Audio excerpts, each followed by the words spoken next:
Welcome back to Outnumbered. GOP presidential candidate Donald Trump doubling down on his comments about immigrants after NBC and Univision cut ties with him.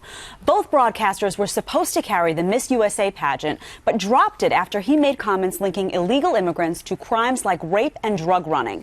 Trump says he's had the same rhetoric for years, so he's fighting back, announcing a lawsuit against Univision, claiming a freedom of speech violation. Take a look. I just sued Univision for $500 million. It was just filed. The papers were just filed. So that'll be interesting to see how that, because Univision, I have a signed contract for 5 years on the pageants. They have no right to terminate.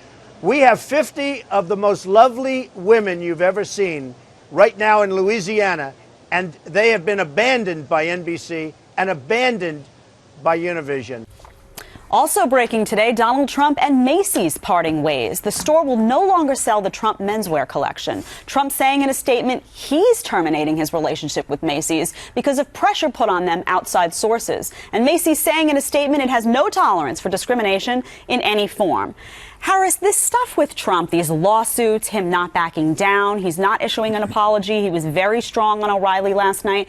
Does this help or hurt him? Do you think most of America is cheering for him, or are they saying, come on, Donald, this is politics? I don't think that it has much of an effect because we already know who Donald Trump is. Okay. And I think that it would seem really disingenuous of him if he didn't fight. Because he says he's a fighter and he's ready to fight for this country. So if he's not going to fight for his corporation when he knows he has a contract, I'm kind of scratching my head and asking, what are these networks thinking? Yeah. Because this is not new material from Donald Trump. Are they reacting to the social media outcry now? I mean, I understand the context of the comments that were made. And Stacey made a point, and I'm going to stop talking so she can make it better than this, but that he might want to come back and clarify at some point what he meant. Because I know, Stacey, you have a strong feeling that maybe he didn't fully express himself. But I would say this. He has a contract. He's a businessman. If he doesn't fight for his corporation, then he's disingenuous to say that he would fight for the rest of us. Right. Stacey, what do you think? Well, I think he's doing the right thing by suing. First of all, he has a contract. They have to live up to the contract, whether they believe what he said or not is right or wrong. And I believe what he said, he could have said it in a different way. I understand what he was trying to say. You do? I do. I believe he was trying to say that we need to close the borders because it's dangerous. It's an imminent threat.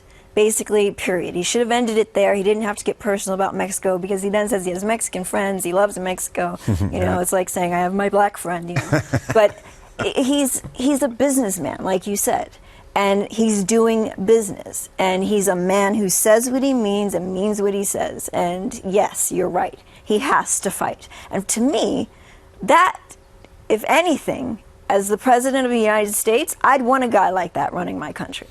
Chris, I'm wondering if part of politics, though, is self-censorship. Can someone actually get elected, like a Trump, sometimes like a Christie, who does sort of come out and just say whatever's on their mind? Maybe they don't think about how to word it properly. That's a very political strategy to always think and word everything properly. Donald Trump's a business guy. He's a regular guy. He's not from the D.C. establishment. But can that guy win? Well, dishonesty is very in vogue these days, and honesty is very often perceived as offensive by lots and lots of people. I mean, he was citing a couple of news reports when he made these outrageous statements about, and he cited one of the news reports from Univision, from a subsidiary of Univision, talking about 80% of women traveling north to cross the border, El Norte, being raped while en route. That's a little different than sending rapists across the border. There also that week there was a report that the Obama administration had released, I think, 121 convicted murderers back who were illegal aliens back into our population after serving their time. We also know that there are gangs. We know this. Now, he didn't say it at a bare minimum, artfully, right. As a politician might say it. He said it as Donald Trump might say it, right. which is a fairly unique way of just blurting out whatever is on your mind. You know, when he showed up that day, he had a 5-page script, which they handed out to the press that when he was making his declaration he was running for president, and he didn't read a word of it. And it was going to last about 20 minutes. It lasted more than an hour. Was in there. He might have wanted to read that part. Real quickly, you called him weak. No, I did not. You wanted his argument to be stronger.